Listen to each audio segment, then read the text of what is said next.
Welcome back everybody to the second episode of the free price action trading course. This video will focus on how the market price moves or how the prices are made to move in a particular way by some big players. You might have heard people saying things like history repeats itself, price memory and stuff like that. What they really mean is how the market price moves in a specific pattern time and time again.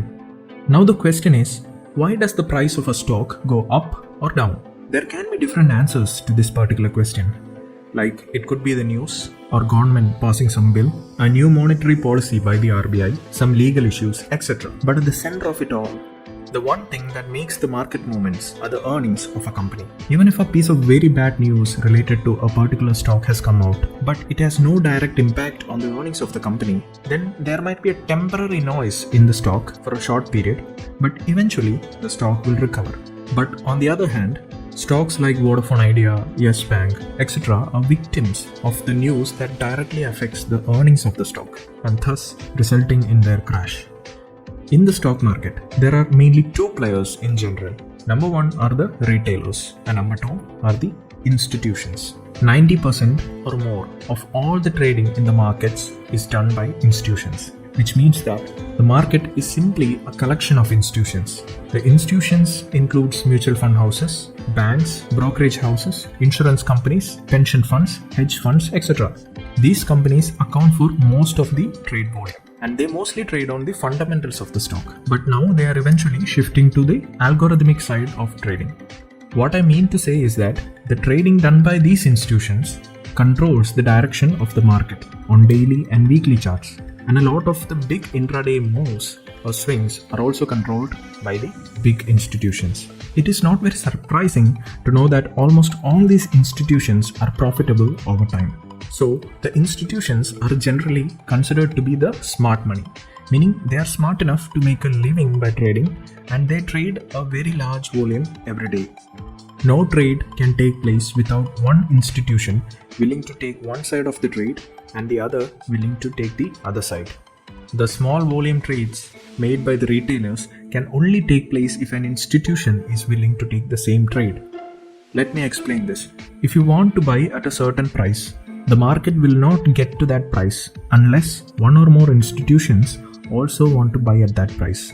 Similarly, you cannot sell at any price unless one or more institutions are willing to sell there, because the market will only go to a price where the institutions are willing to buy and others are willing to sell. I hope the point is clear. Most individual traders or retailers have no ability to move the market. The market will only test a particular price if one or more institution believes that it is financially sound to sell at that price. On the other hand, there are other institutions which believes that it is profitable to buy there. So to be very precise, at every tick in the stock market, institutions are buying and other institutions are selling. And all of them have proven systems that will make money by placing those trades. So the main point to be noted, or the main point that I want to convey is this. You should always be trading in the direction of majority of the institution. Or like the professionals say, follow the footprints of these institutions, because they control where the market is heading, or simply they move the market. Now let us look at a new scenario. You have found out a new trading strategy that makes money and it works perfectly, but at some point it stops working after a while. Many of us might have gone through this situation. The reason for this is simple. The markets are changing. It is never fixed, but it is always in transition from one stage or one phase to the other. This simply means that if you are using a trend trading strategy today and you continue to do that, then at some point you will lose money in range markets.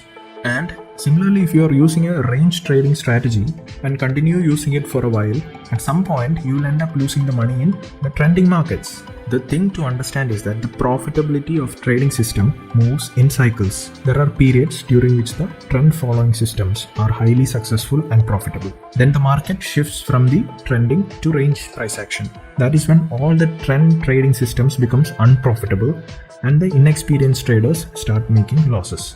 This is the reason why you see a lot of newbie traders boasting up their P&L during the trending markets, while all of a sudden they disappear when the range market arrives. To sum it all up, market moves in three phases or three stages. Number 1 is the uptrend or the advancing stage. Number 2 is the downtrend or the declining stage. And number 3 is consolidation stage. So the consolidation stage can be further subdivided into accumulation phase and distribution phase. So let us look at how the market transitioned from one phase to the other. Let us start with the accumulation phase. The accumulation phase is when the big institutions start buying a particular stock. These institutions deals in huge bulks of money. Therefore, their order sizes are expected to be huge. So think what happens if they buy such huge quantities in a single order. The prices would react suddenly and the prices would just shoot up. They will be able to purchase the stock at a specific price only if there is enough liquidity in the stock. Else, the orders will be matched at higher prices, which will in turn reduce the profitability of the institution. But they will not allow this to happen. So instead of placing a bulk order, the institution places small orders secretly. And this is called as position building. In short, we can conclude that during the accumulation phase, the institutions are building up the position slowly and silently. And during the accumulation phase, the market tends to be in a range or it is range bound. And the trend traders would face losses if they don't adapt suddenly. So how will you identify the accumulation phase? Generally, the accumulation phase occurs after the price has fallen down, or simply it happens after a downtrend. The accumulation phase can also be viewed as an area of low volatility or an area where there is a lack of interest between the bulls and the bears. Moving on to uptrend or the advancing phase. This stage occurs usually after the price breaks out of the accumulation phase. Here's what happens in the uptrend or the advancing phase. After building up the positions, the institutions take the market higher. So there is a bullish sentiment in the market all along. The institutions will not book profits anytime soon. So the uptrend can last anywhere from months to even years. It is during this phase that the trend traders make a lot of profit. We will discuss on how to identify an uptrend and how to approach your trades during an uptrend in our upcoming videos.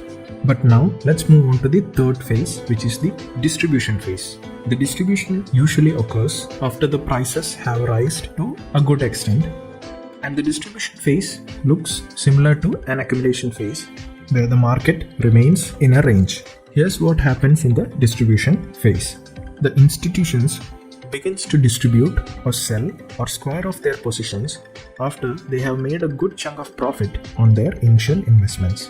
Similar to the accumulation phase, the institutions sells the shares secretly and slowly so that the market doesn't fall immediately, creating a panic situation. So they will sell at a range of target prices. And that is why the distribution phase is also range bound, and the trend traders don't stand a chance if they don't adapt suddenly. In the distribution phase, the volatility tends to be high due to the panic of an imminent crash or fall in the prices. The last and the final phase is the downtrend or the declining phase. The declining phase happens when the price breaks down of the distribution phase. During this phase, the selling pressure is high and the market outlook is bearish. Most traders try to cut their losses, and those who don't, well, they remain as long-term investors in the hope that the price will come back up. The volatility tends to be very high due to panic and fear in the market. So this is a good time for trend traders who can short the market and get hold of good profits. This is how the phases look like in a chart. And it is interesting to note that these stages continue to appear time and time again as cycles. And if you could spot them early, then you have an edge over the market, and eventually you can use a suitable strategy that works in the situation. We will talk about different trend trading and range trading strategies in detail in the upcoming videos, and we will also understand how to design your trading strategy according to changing market conditions. I would like to wind up this video by saying that being flexible at times is always a good thing because the market is always flexible. I will catch you guys in the next video. Till then, it's goodbye from my end.